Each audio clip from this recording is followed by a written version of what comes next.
H D. Revanna ವಿರುದ್ಧ ಈಗ BJP ನಾಯಕ ಹೊಸ ಬಾಂಬ್ ಅನ್ನು ಸಿಡಿಸಿದ್ದಾರೆ. ಈ ಹಿಂದೆ ಇಂಗ್ಲೆಂಡ್ನಲ್ಲೂ ಕೂಡ ಹಾಸನದಲ್ಲಿ ಆಗಿರುವಂತ ಪ್ರಕರಣ ಆಗಿದೆ.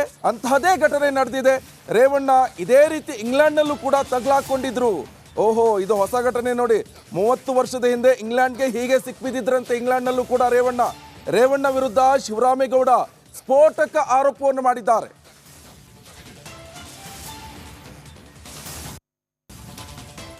ರೇವಣ್ಣಂದೇನು ಇವತ್ತು ಹೊಸ್ತೇನಲ್ಲ. ನಾನು ರೇವಣ್ಣ ಇಂಗ್ಲೆಂಡ್ಗೆ ಹೋಗಿದ್ದೆ ಒಂದ್ಸಾರಿ, ಅಲ್ಲೇ ತಗ್ಲಾಕೊಂಬಿಟ್ಟಿದ್ರು ಯಜಮಾನ್ರು. ಅದನ್ನು ನಾನು ಈಗ ಪ್ರಿವಿಲ್ 30 ವರ್ಷದ ಮುಂಚೆ ಇಂಗ್ಲೆಂಡ್ದು ನಾನು ರೇವಣ್ಣ, ಅವರ ಮನೆಯವರು, ನನ್ನ ಮನೆಯವರು, ಇನ್ನಿಬ್ಬರು ತಿಮ್ಮೇಗೌಡ ಮಂಗಲ್ದ, ನಿಮ್ಗಿಲ್ಲೇ ಸಿಗ್ತಾರೆ, ಅವ್ರನ್ನ ಕೇಳ್ಕೊಬೇಕು. ನೀವು ಕೇಳ್ಬೇಕು ಇದನ್ನ.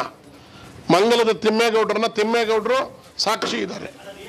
ಅದಕ್ಕೆ SIT ಅವ್ರು ಏನಾರು ಅಲ್ಲೂ ಹೋಗಿ ಎನ್ಕ್ವೈರಿ ಮಾಡೋದಾದ್ರೆ ರೆಕಾರ್ಡಲ್ಲಿ ಸಿಗುತ್ತೆ. ಈಗ ಏನು ಹಾಸನದಲ್ಲಿ ನಡೆದಿದೆಯೋ ಅದೇ ಅನಾಹುತ ಅಲ್ಲೂ ಆಗಿತ್ತಣ್ಣ, ಅಲ್ಲೂ ಆಗಿತ್ತು. ಬಟ್ ನಾನು ಜೊತೆಲಿ ಹೋಗಿದ್ದನು ಇದು ಹೇಳ್ಬಾರ್ದು ಅಂತ ಹೇಳಿರ್ಲಿಲ್ಲ. ಈಗ ಈ ಘಟನೆ ಆಗಿರೋದ್ರಿಂದ ಹೇಳ್ತೆ, ರೇವಣ್ಣ ಅಂತ ಒಳ್ಳೆ ನಡವಳಿಕೆ ಇರಲಿಲ್ಲ. ರೇವಣ್ಣಂದೇನು ಇವತ್ತು ಹೊಸ್ತೇನಲ್ಲ. ನಾನು ರೇವಣ್ಣ ಇಂಗ್ಲೆಂಡ್ಗೆ ಹೋಗಿದ್ದೆ ಒಂದ್ಸಾರಿ, ಅಲ್ಲೇ ತಗ್ಲಾಕೊಂಬಿಟ್ಟಿದ್ರು. ಇಷ್ಟು ಮಾತ್ರವಲ್ಲ, ಇನ್ನು ಮುಂದುವರೆದ ಭಾಗವಾಗಿ ಪ್ರಜ್ವಲ್ ಮುಂದೆ ಉಮೇಶ್ ರೆಡ್ಡಿಯೂ ಕೂಡ ನಿಲ್ಲಲ್ಲ. MP ಆಗಿ ಪ್ರಜ್ವಲ್ 5 ವರ್ಷ ಏನೂ ಕೆಲಸವೇ ಮಾಡಲಿಲ್ಲ. HDK ಸಂತ್ರಸ್ತೆಯರ ಪರ ನಿಂತು ಹೋರಾಡಬೇಕು, ಪ್ರಜ್ವಲ್ ಬಂಧಿಸುವಂತೆ ಶಿವರಾಮೇಗೌಡ ಆಗ್ರಹವನ್ನ ಮಾಡ್ತಾ ಇದ್ದಾರೆ. ಪ್ರಜ್ವಲ್ ಮುಂದೆ ಉಮೇಶ್ ರೆಡ್ಡಿಯೂ ಕೂಡ ನಿಲ್ಲಲ್ಲ.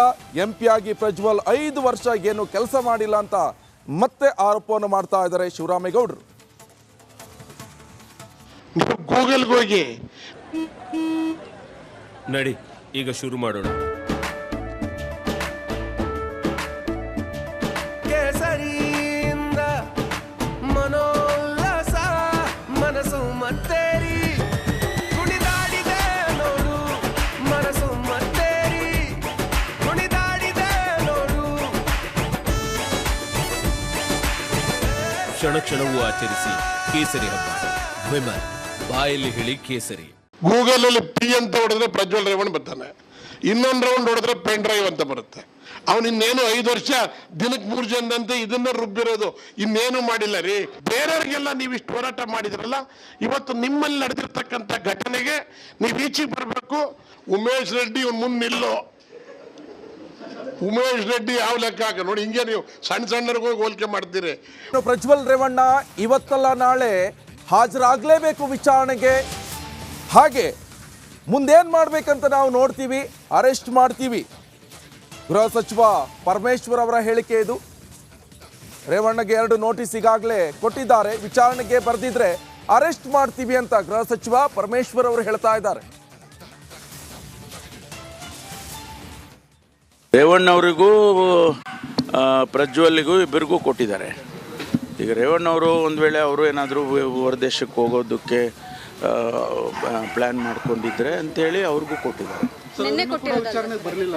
ಯಾವುದು? ಹೌದು, ಅವ್ರಿಗೆ ಇವತ್ತು ಸಂಜೆವರೆಗೂ ಸಮಯ ಇದೆ. ಸೆಕೆಂಡ್ ನೋಟಿಸ್ ಕೊಟ್ಟಿದ್ದಾರಲ್ಲ, ಅದಕ್ಕೆ ಇವತ್ತು ಸಂಜೆವರೆಗೂ ಸಮಯ ಇದೆ.